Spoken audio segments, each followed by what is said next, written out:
já foi dito anteriormente, é uma obra póstuma e que foi oferecida por suas filhas aos editores. Então, vamos para essa pequena introdução. O presente livro de Cecília Meirelles, intitulado Cânticos, é uma obra póstuma, deixada ainda em forma manuscrita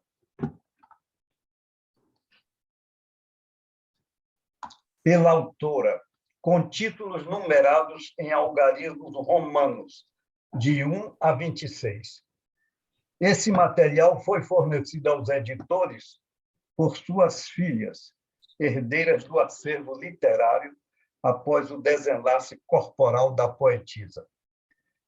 Desde logo, percebe-se um estilo imperativo, incisivo e direto, que apresenta uma visão oculta da vida, uma experiência intuitiva diferenciada do mundo empírico-sensorial, da experiência humana corriqueira. Essa visão adequa-se às formulações imemoriais da sabedoria eterna, o da filosofia perene, presente na raiz de todas as religiões, que se traduz modernamente como teosofia, e que também já fora conhecida e exposta por filósofos gregos pós-socráticos em Alexandria. As reflexões e comentários anexos são uma tentativa de apresentar essa identidade oculta, esse ser eterno inerente à individualidade humana, circunscrito ao desconhecido mundo interior, que poderia ser acessível nos momentos de silêncio e recolhimento. Estima-se que a autora, por ocasião de sua vivência terrestre, tenha introjetado e apreendido essa dimensão extracorpórea, que não significa comunicação mediúnica, habilitando-a à revelação de sua própria inteireza e integridade. Então, meus irmãos, a senhora Cecília Meirelles, de fato, teve essa experiência sublime, ou essa visão do ser real. Evidentemente que a gente não pode especular que tipo de experiência foi essa. É uma experiência mística, naturalmente. Agora, ela conseguiu trazer ou sintetizar isso através da sua escrita. E na parte introdutória, ou melhor, ela faz uma pequena abertura desse conteúdo. E, aliás, é algo que fica bastante apropriado para o material que virá a seguir. Fernando, pode colocar aí na parte inicial onde está a abertura. Muito bem, essa abertura é um poema pequeno, sintético, não está ou não faz parte dos outros que estão numerados de 1 a 26. Então, essa é só a introdução que ela faz para dar uma ideia do que virá a seguir. Então, diz essa introdução: diz, o vento do meu espírito soprou sobre a vida, e tudo que era efêmero se desfez, e ficaste só tu, que és eterno. O que é que ela quer dizer com isso? Que, na verdade, o que está, ou a voz que ela está ouvindo, é a voz do eu interno. Houve essa conexão com essa totalidade da vida, porque, na verdade, nós ouvimos falar do eu superior, mas o eu superior, o nosso ser interno, ele não é isolado da realidade. Pelo contrário, ele é unificado com a realidade. E essa exprime a verdadeira grandeza do ser. Então, nós poderíamos oferecer uma pequena reflexão sobre isso, sinteticamente. Pode baixar um pouco aí, Fernando. Essa reflexão, a gente diz o seguinte: a realidade do ser é hiperespacial e hipertemporal, unificada como consciência. Manifesta-se no espaço-tempo do viver terreno como lapsos de vida finita, mas sua verdadeira essência subsiste além dos mundos impermanentes. Então, nós vamos nos valer disso aí, dessa pequena reflexão, para fazer um pequeno comentário. E eu diria que, no mundo manifesto da forma e do meio físico, o vento pode simbolizar, de modo perfeito, a ação do imponderável, por sua inerente condição de invisibilidade. Combinado aos fenômenos meteorológicos, o vento pode atuar como agente desagregador das formas físicas, modificando a superfície terrestre ao longo de idades sem conta. Durante a peregrinação terrestre, o ser humano, visível em sua temporal encarnação, automaticamente submete-se aos ditames espirituais, invisíveis e inalcançáveis por sua consciência concreta e intelectual. O vento do espírito sopra sobre o mundo impermanente, erodindo as formas temporais e passageiras, sem atingi-las na essência. Assim, a vida revela-se imortal, pois tem a sua origem na consciência suprema, transcende ao panorama formal e representa a integridade e a imutabilidade do ser. O ser essencial, espiritual e eterno. Aí eu pediria a Fernando para voltar um pouquinho na introdução não, digo na abertura, porque é a partir dessa abertura, essas palavras aí. Veja só, se a gente pegar essa abertura e fizer a conexão com cada poema e acrescentasse uma palavra, por exemplo, eu digo, ela diz, aliás, o vento do meu espírito soprou sobre a vida, e tudo que era efêmero se desfez, e ficaste só tu que és eterno. Se eu acrescentar uma palavra, por exemplo, portanto, ou desta forma, aí todos os outros poemas que virão é como se fosse uma consequência disto. Ou seja, ela está visualizando o mundo com esse conhecimento ou com essa vivência. Ou seja, ela está vendo a realidade, está vivenciando o ser real. Então, a partir disso aí, nós vamos para o número 19, uma vez que os outros já foram abordados. Pode passar, Fernando. O cântico 19, é lá bem adiante.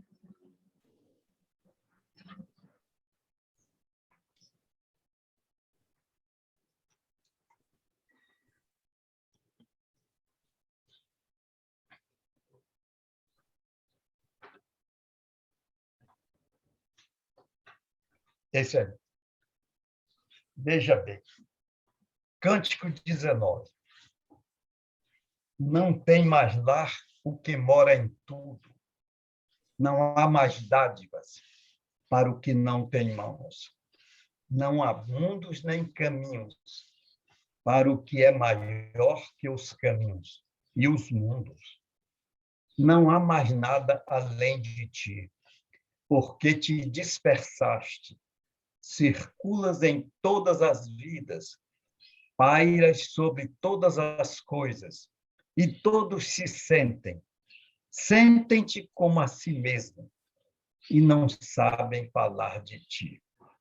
Veja, ela aí atingiu a consciência da unidade, ou pelo menos experimentou essa vivência.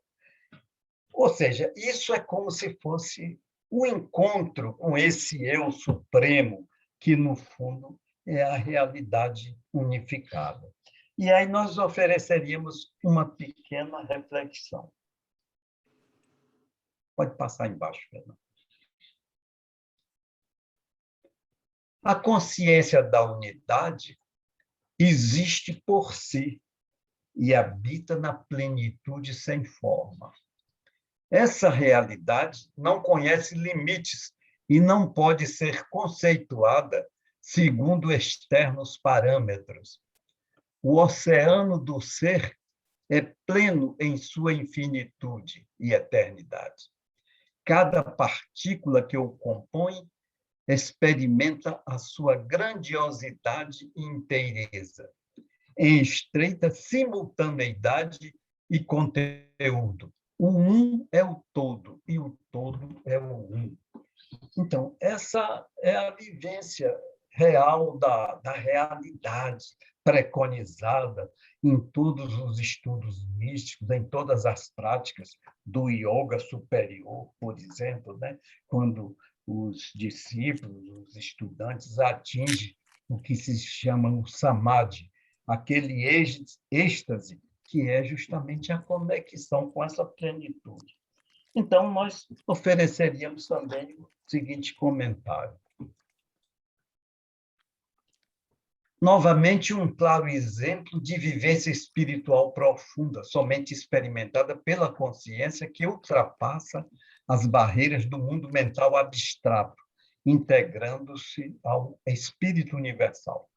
Os enunciados do yoga, como já referidos, apontam a vivência essencial do êxtase, em vários níveis de profundidade, que possibilita a consciência do praticante avançado a estabelecer-se nesses ditos mundos sem forma. De certa maneira, afirmações desse teor não costumam fazer sentido para as mentes ocidentais, os seus filosóficos expositores, geralmente aferrados a interpretações viciadas pela teologia clerical. No segmento presente, a autora situa-se no mundo da consciência búdica, onde é experimentada a pura unidade da vida, revelada pela plenitude intuicional. Este seria o dito mundo real, onde inexistem elucubrações intelectuais e sim a compreensão do todo, bem como a inescapável imersão em seu contexto. Essa vivência está acima da proposta preconizada pelas religiões, onde o céu ou o paraíso representa as finais expectativas dos fiéis. Ressalte-se também que nenhum desses seres especiais que logram atingir tais patamares de realização dão-se ao trabalho de divulgá-lo ostensivamente ou enaltecer-se e orgulhar-se pelo êxito alcançado. Poderíamos passar para o próximo. É o cântico número 20. Não digas que és dono. Sempre que disseres, rouba-te a ti mesmo. Tu que és senhor de tudo. Deixa os escravos rugirem, querendo. Inutiliza o gesto possuidor das mãos. Sê a árvore que floresce e frutifica e se dispersa no chão. Deixa os famintos despojarem-te nos teus ramos serenos, aflorações eternas, e todas as bocas se fartarão. Então, aí nós vemos também que lerei agora uma reflexão aqui abaixo. O sentimento de posse está ligado à mente externa, que aprisiona a consciência, levando-a à separatividade. O ser real identifica-se com a plenitude e a suprema doação. Sua tônica é o incondicional e completo altruísmo. Na verdadeira vida, o ser existe por si. Então, esse é mais um exame de como a senhora Cecília Meirelles encontrou essa vivência profunda do eu supremo, da unidade da vida, onde as nossas especulações aqui externas, elas perdem o significado, porque aí não existe o espaço-tempo, as limitações conhecidas no nosso discurso intelectual. A gente faz até um comentário, mas podem ser feitos vários comentários, mas nunca se atingirá verdadeiramente o que representa a vivência, né? O universo representa inesgotável e eterna dádiva para quem se habilita verdadeiramente a contemplá-lo. O egocentrismo, inerente à personalidade do homem, é o maior obstáculo capaz de neutralizar sua consciência aos profundos anseios do espírito. Se pouco sabemos disto, é pela desatenção permanente para aquilo que verdadeiramente somos, portadores das melhores potencialidades inerentes ao crescimento e equilíbrio. Renúncia e desapego pode ser um bom começo para alcançar-se a compreensão prática desses enunciados, pois a verdadeira conquista é o conhecimento de si mesmo.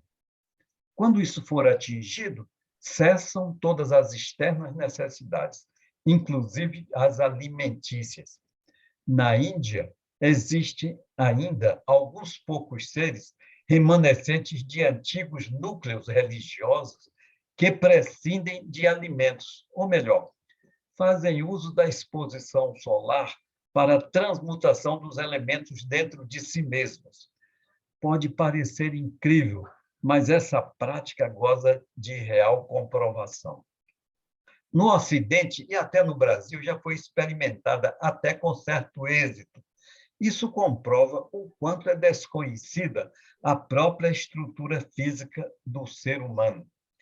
Contudo, os versos em apreço insistem na mesma consciência humana, operando em dimensão maior, nas tênues fronteiras do espírito. Ali está a própria inesgotável potencialidade que floresce com base no altruísmo pleno. Evidentemente que nessa condição de estática que alguns seres experimentam, esses iogues avançados, essas pessoas que já estão no nível de alcançar a verdadeira individualidade, naturalmente, essas experiências nem podem ser descritas, porque elas estão além do nosso campo intelectual de conhecimento. Mas ela indica toda essa possibilidade. Eu até não estou dizendo que a própria senhora Cecília Meirelles, naquele momento, ela tinha essa vivência constante. Ela provavelmente teve assim uma revelação interna nesse momento, tanto que ela guardou esses registros e não foi avante na publicação deles, porque provavelmente a sociedade a qual ela estava imersa, na literatura, etc., não ia compreender verdadeiramente uma vivência dessa. Então, ela guardou sigilo e deixou esse material lá guardado para depois ser usado por suas próprias filhas. E aí passamos para o seguinte. E esse é muito interessante, que também coloca nessa mesma dimensão dessa experiência. Esse é o cântico 21º. O teu começo vem de muito longe. O teu fim termina no teu começo. Contempla-te em redor. Compara. Tudo é o mesmo. Tudo é sem mudança. Só as cores e as linhas mudaram. Que importa as cores para o Senhor da luz? Dentro das cores, a luz é a mesma. Que importa as linhas para o Senhor do ritmo? Dentro das linhas, o ritmo é igual. Os outros veem com os olhos ensombrados que o mundo perturbou, com as novas formas, com as novas tintas.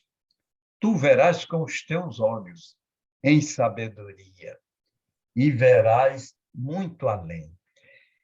Então, essa parece ser a vivência completa espírito liberto, né? Daquele que atingiu aquela dimensão suprema. Ou seja, quando nós vemos aqueles gráficos que a teosofia nos apresenta, do Logos emanando os planos, e depois a vida e a própria mônada, né, que desce para a experiência nesses mundos. Aí a gente imagina até aquela curva descendente e depois a ascensão para o mundo superior. Mas a gente só vê isso numa representação gráfica. A nossa consciência não pode abranger. Então, aí ela já está trazendo essas vibrações coloridas e essa coisa toda, mas no fundo, aquilo é uma experiência estática, ou seja, não tem significado para o nosso conceito intelectual, mas é uma experiência da totalidade. Então, evidentemente que a senhora Cecília Meirelles não está querendo dizer que isso é um passe de mágica, que qualquer pessoa, ou isso pode ser realizado com uma coisa súbita, um verdadeiro pulo do gato, mas não é nada disso. Ela mostra a realidade e a plenitude que pertence ao ser humano que está nesse processo evolucionário. E aí não podemos nem imaginar qual o tempo que vai caber a cada um. Nós estamos nesse processo e ela mostra que existe isso e que é acessível. Agora, todos nós estamos numa condição ainda de seres em evolução da consciência. E aí nós vamos. A vida provém da própria existência incondicionada, descrevendo uma curva abrangente que arremete à própria origem. Disso emerge a consciência, que irá reconhecer-se no processo. Evidentemente que ela só irá reconhecer-se no processo quando atingir o nível humano, porque a vida nos reinos minerais, vegetais e animais não tem ainda essa perquirição íntima para saber que papel desempenha na vida. Nada existe como o mundo externo. Os planos manifestados em vibrações são ilusórios e irreais. Eu quero dizer que ilusórios e irreais perante essa realidade suprema e maior, né? O ser verdadeiro internamente vivencia a realidade em sua indiscutível integração e profundidade atemporais. Aí podemos fazer um comentário sobre o assunto. Segundo a filosofia Vedanta da Índia, a consciência universal, em atuação no sistema solar, estabelece a, entre aspas, descida das mônadas, as fagulhas divinas através das respectivas cadeias planetárias, que dão abertura à antropogênese, a aurora do ser humano. Os ciclos da vida podem envolver cifras astronômicas de bilhões de anos. As medidas e calendários terrestres têm pouquíssimo significado comparado às grandezas macrocósmicas. O presumível fim desse processo é indeterminado, situa-se no repouso cíclico da consciência una, e que os mesmos estudos nomeiam como pralaya, a cessação universal de todo o movimento até que tudo seja novamente recomeçado ininterruptamente. As mônadas, centelhas da divindade, que animam os seres humanos, retornam à origem divina, após a imensa peregrinação nos mundos da forma, com a sua íntima natureza enriquecida pela experiência adquirida. Assim estarão aptas ao desempenho de papéis altamente diferenciados em futuros ciclos da cosmogênese, já como agentes ativos do plano. Este é o resumo traduzido e adaptado do que ouviu, entre aspas, a autora dos sussurros do seu eu profundo, e que está no final, registrado nos 3 últimos versos. Tu verás com os teus olhos, em sabedoria, e verás muito além. Evidentemente que esses presumíveis olhos também não têm nada a ver com o nosso olhar humano do corpo físico. Então, passamos então para o próximo cântico. Esse é o cântico 22. Não busques para lá.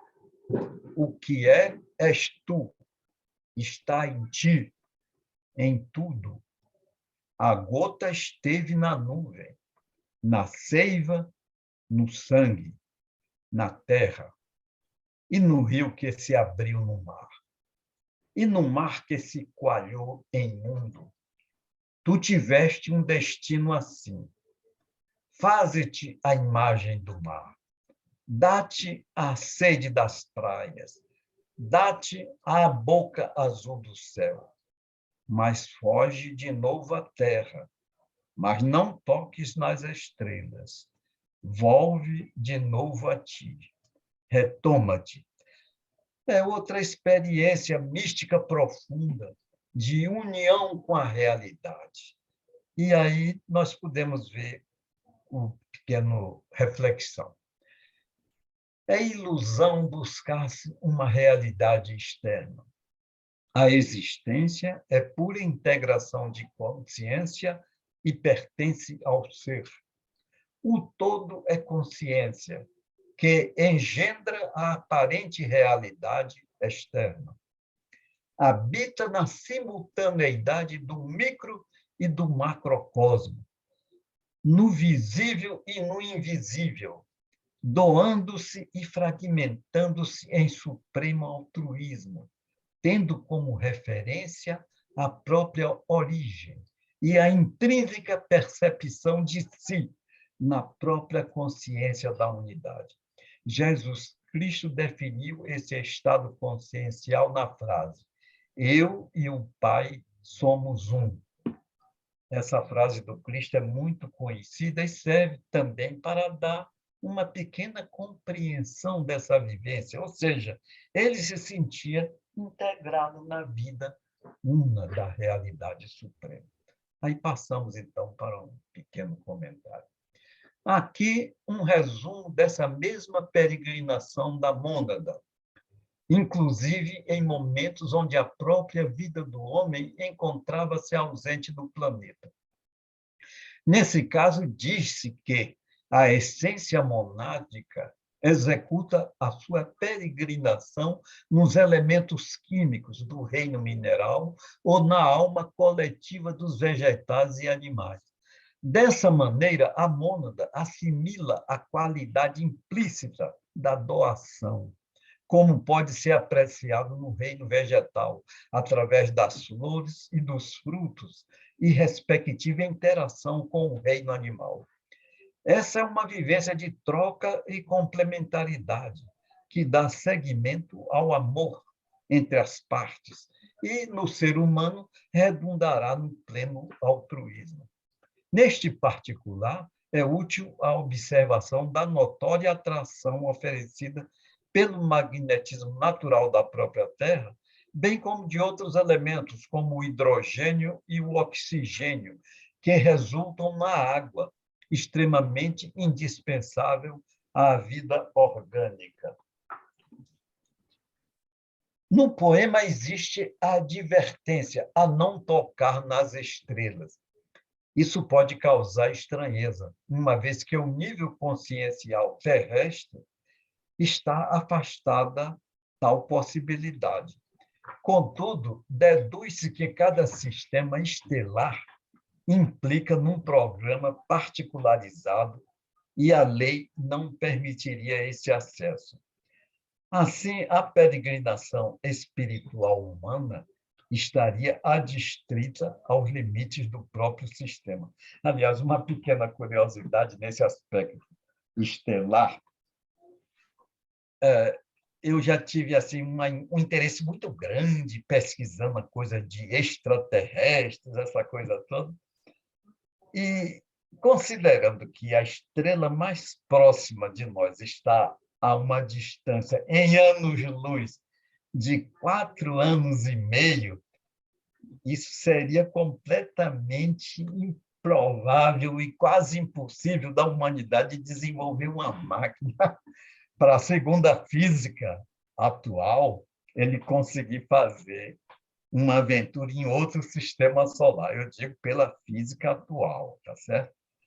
Mas, quando eu comecei a estudar teosofia, eu vi que não adianta a gente ficar procurando vida extraterrestre, ou até tentando justificar a nossa presença humana, como se nós viéssemos de outros sistemas, etc. Não há necessidade disso.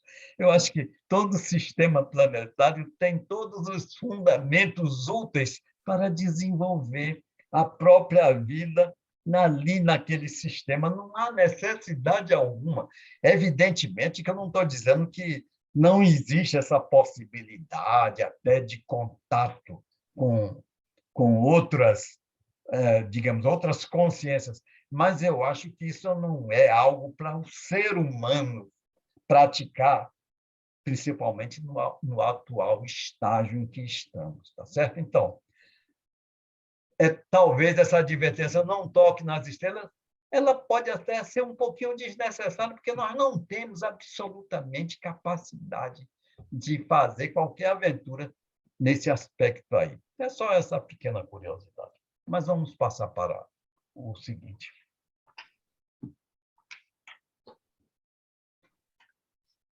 O Cântico 23. Não faças de ti um sonho a realizar. Vai, sem caminho marcado. Tu és o de todos os caminhos. Se apenas uma presença, invisível presença silenciosa. Todas as coisas esperam a luz, sem dizerem que esperam, sem saberem que existem. Todas as coisas esperarão por ti, sem te falarem, sem lhe falares.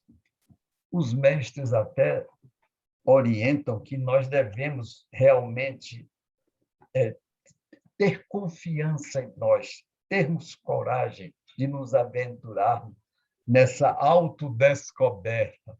E eles até nos incitam a tentar essa coisa. Mas vamos fazer essa pequena reflexão abaixo. É preciso cortar as amarras que prendem a consciência, por inércia, à visão externa do mundo. Há um impulso natural, inerente ao ser, que o dirige a realizar-se internamente. Esse estímulo vem do eu superior, como perene resposta à autêntica vida. Inexistem referenciais externos para alcançá-la, e sim por íntima contemplação, isenta de questionamentos, dúvidas ou desejos. Assim, no silêncio interno, em plena integração íntima, revelar-se-á intuitivamente a plenitude e a realidade. É claro que isso não é num salto repentino, é preciso realmente um trabalho interno acentuado, que pode envolver vidas para se conseguir esse êxito. Aí passamos aí a um pequeno comentário. Como já examinado no Cântico II, o homem convive com sua implícita predisposição à inércia. E, em razão disso, estimula a insegurança e o medo em seu ego personalístico.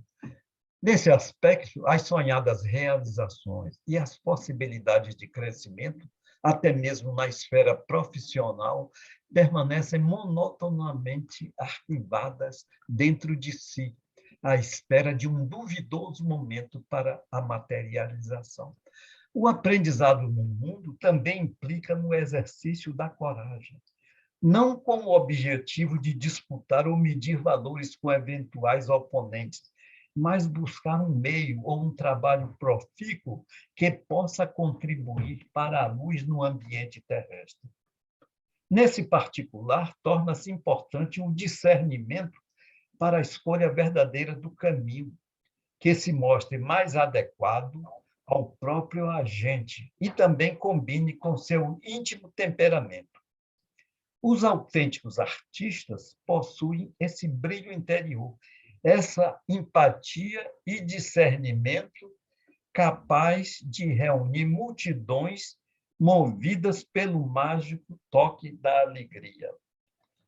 Também existem os aventureiros que, em impulsos solitários, desafiam o mundo, os mares ou os céus, sentindo o coração pulsar em uníssono com a natureza e com a plena atenção voltada aos perigos do momento, ou a eles irmanando-se como os esportistas, com fervor maior, vencendo o próprio medo. Mas o verdadeiro desafio ao homem é a descoberta de si mesmo. E assim passamos para o próximo cântico 24. Não digas, este que me deu corpo é meu pai, esta que me deu corpo é minha mãe. Muito mais teu pai e tua mãe são os que te fizeram em espírito. E esses foram sem número, sem nome, de todos os tempos. Deixaram o rastro pelos caminhos de hoje. Todos que já viveram e andam fazendo-te dia a dia. Os de hoje, os de amanhã. E os homens e as coisas todas silenciosas. A tua extensão prolonga-se em todos os sentidos. O teu mundo não tem polos, e tu és o próprio mundo. Aí ela também fala desse trabalho integrado nos planos invisíveis, onde existem esses agentes da criação que estão trabalhando.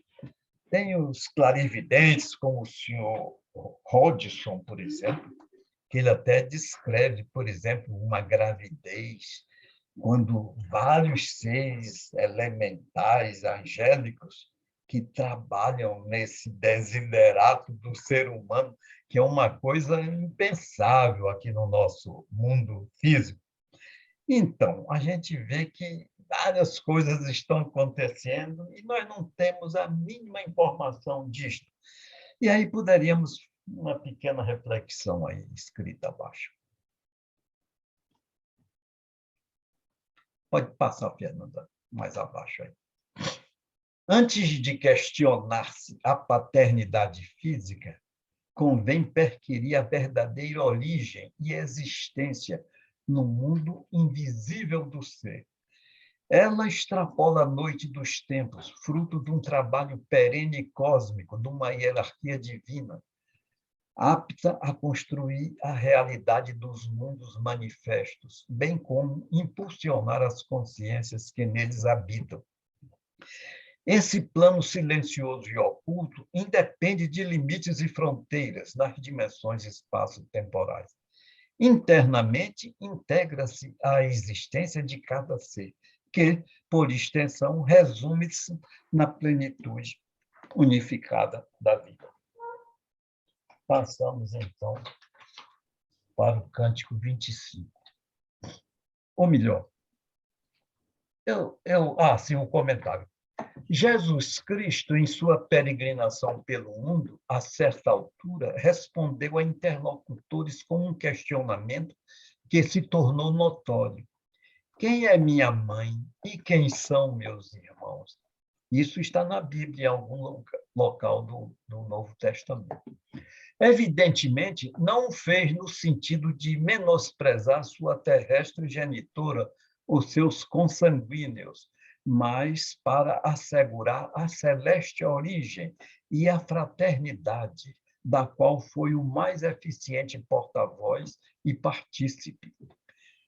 Toda a extensão vital do planeta possui um ancestral comum que a tradição sabedoria oriental qualifica como Brahman, o princípio absoluto, não manifesto. Até chegar-se ao homem encarnado na Terra, inúmeros desdobramentos podem ser vislumbrados e incontáveis pais, mães, acessíveis e conceituados. Jesus, com a sua consciência nas alturas do espírito, sabia com precisão o que afirmava em suas prédicas.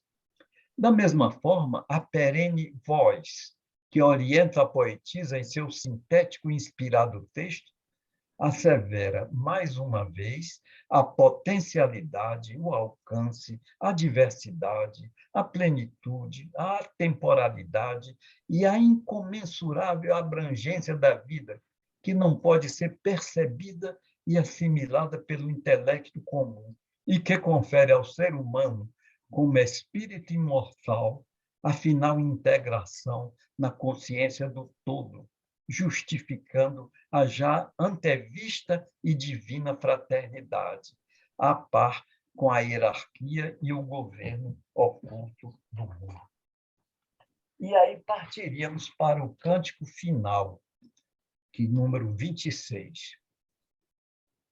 Se o que renuncia altamente, ou melhor, é o 25, desculpe. Se o que renuncia altamente, sem tristeza da tua renúncia, sem orgulho da tua renúncia, abre a tua alma nas tuas mãos e abre as tuas mãos sobre o infinito e não deixes ficar de ti nem esse último gesto. Olha, isso aí é algo tão profundo que realmente vai até o fundo da nossa existência, porque essa suprema renúncia é algo tão difícil de realizar, porque nós temos, inclusive, aquele orgulho, né, que poderia ficar até em paralelo com isso, e dizem os mestres que a coisa mais difícil de ser afastada é justamente esse orgulho. Mas vamos para uma pequena reflexão a seguir. Pode baixar um pouco aí. A nada se deve aspirar em recompensa a realizações mundanas. O bem que se faz é reflexo de um imenso e incompreensível dever. O ser verdadeiro não deve ser prisioneiro de quaisquer gratificações psicológicas. A plena liberdade prescinde da personalidade e do próprio eu. E aí faríamos um pequeno comentário. Este é mais um convite e também um apelo, de forma a ressaltar a urgência quase imperativa para a plena renúncia. Também se pode antever uma despedida, o trabalho concluído, a missão cumprida. Os laços com a vida externa serão definitivamente rompidos. Essa alma não mais guardará qualquer ligação com a Terra. Estará isenta de quaisquer resquícios daquilo que mais contribuiu para a sua paralisação no planeta, a tristeza e o orgulho. Assim, estará avessa a quaisquer apegos, ou melhor, será a expressão do máximo desapego e a completa desidentificação com qualquer gesto de valoração de si, mesmo se executado por louvor à própria vida. Este quadro parece compor a própria renúncia à individualidade do ego, o eu reencarnante, a autêntica representação do ser humano por milhares ou milhões de anos na aventura da peregrinação terrestre. Este é um tema delicado e de difícil conceituação para a mente ocidental, que muito toscamente pode admitir o processo ou a ideia de reencarnação, quanto mais para estabelecer um consenso de vida una em sua totalidade. é penosa ou até incompreensível a abdicação do próprio eu, mas persiste a sugestão e o apelo para a meditação na suprema renúncia. E aí vamos para o cântico final, que é de número 26. O que tu viste amargo, doloroso, difícil, o que tu viste breve, o que tu viste inútil, foi o que viram os teus olhos humanos, esquecidos, enganados. No momento da tua renúncia, estende sobre a vida os teus olhos, e tu verás o que vias, mas tu verás melhor. Então, nesse momento dessa libertação, aí tudo fica para trás. Mas nada foi inútil. E aí a gente oferece essa reflexão final. O julgamento do mundo externo e da própria experiência vivida é limitado e incompleto, distorcido pela lente das personalidades temporais e dos apegos terrestres a valores impermanentes. Ao descartá-los, em íntima contemplação, obtém-se um panorama extenso e verdadeiro, com os olhos perenes do ser. Isso aí o senhor Buda já vem falando até antes do próprio Cristo, né? Mas também poucos o compreenderam, tanto que até na Índia não existe mais tanta penetração do budismo. O próprio senhor Olcott, ele, quando chegou no antigo Ceilão, que agora é Sri Lanka, ele chegou a ver como os pregadores cristãos estavam destruindo as tradições budistas. E ele ficou tão penalizado com aquilo que ele se esforçou bastante para escrever o catecismo budista, vejam só. E, inclusive, lá no Ceilão, lá no Sri Lanka, o senhor Olcott é reverenciado até hoje por esse trabalho de reestruturação do budismo lá no Sri Lanka. Aí vamos para o comentário final. Neste último segmento, tem-se o fecho do trabalho poético, direcionado à avaliação eficaz da experiência vivida no seio terrestre e seu resultado. Isto é possível com as novas lentes do saber adquirido e vivenciado, distinguindo-se as ilusões pregressas calcadas na realidade do mundo impermanente. Neste momento de plena abertura, o que foi experimentado em dor e desarmonia cumpriu o seu papel no tempo, atendendo reclamos de finitas personalidades que, no sofrimento e na ilusão, palmilharam esse aprendizado. Portanto, há que se fazer uma introspecção profunda, situar-se plenamente na extensão dessa extraordinária trajetória, para a final comunhão com a própria vida, certificando-se, enfim, da propriedade e adequação de todas as ações executadas e vividas. Desse modo, fica concluída a grande aventura da alma peregrina no mundo impermanente da forma, tendo como despedida a total e completa renúncia para finalmente reintegrar-se à própria origem. E assim, meus irmãos, a gente encerra esse trabalho, mas antes eu queria até fazer uma alusão a uns versos que eu recebi do nosso amigo Domingos, que é um estudioso assim do orientalismo, principalmente do Krishnamurti, e também um apreciador dos grandes poetas. Ele aqui me passou através do Jorge. Eu vou ler simplesmente porque eu não tive habilidade para colocar aí na tela. Veja só.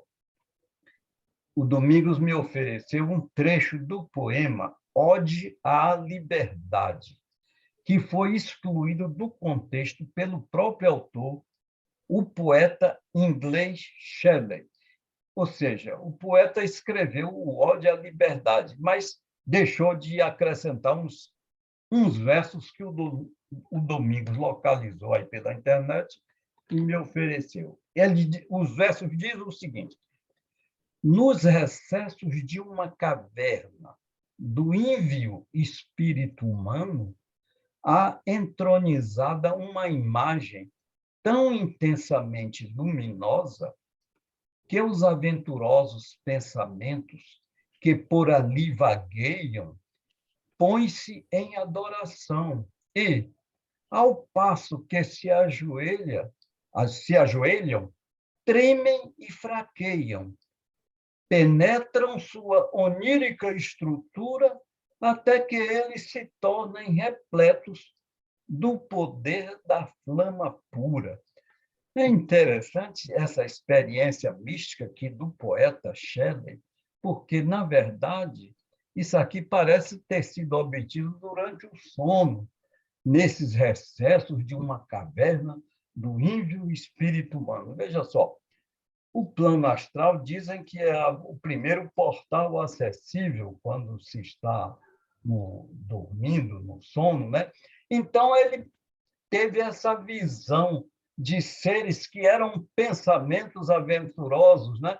Que vagueavam lá naquele mundo diferente, né? E se ajoelhavam trementes e aparentemente fraquejando perante uma luz que dominava tudo. Eu até me lembro, quando se fala, ou se diz aqueles que já tiveram o conhecimento, ou por clarividência, dizem até que os discípulos, quando vão obter a primeira iniciação, o mestre os encontra no plano astral. Isso aqui parece até que ele presenciou um mestre no plano astral cercado dos seus discípulos, que se alimentavam da sua aura, da sua luz suprema que vem desse eu superior, que até os gregos parece que chamavam de algoeides. Olha, isso realmente é uma experiência mística profunda. E talvez até o poeta não quis acrescentar, porque, igualmente, o que pode ter acontecido com a senhora Cecília Meirelles, ninguém ia compreender isso, achava que ele estava falando coisas descabidas, e assim, provavelmente, ele fez uma autocrítica e deixou de lado. Mas assim, meus irmãos, eu encerro esse trabalho agradecendo a assistência e a paciência de todos e dou por encerrado esse livro Cânticos aqui, que é uma maravilha deixada pela grande poetisa Cecília Meirelles. Qualquer comentário que eu possa acrescentar, ou que queiram trazer, sempre será agradável de se ouvir. Foi a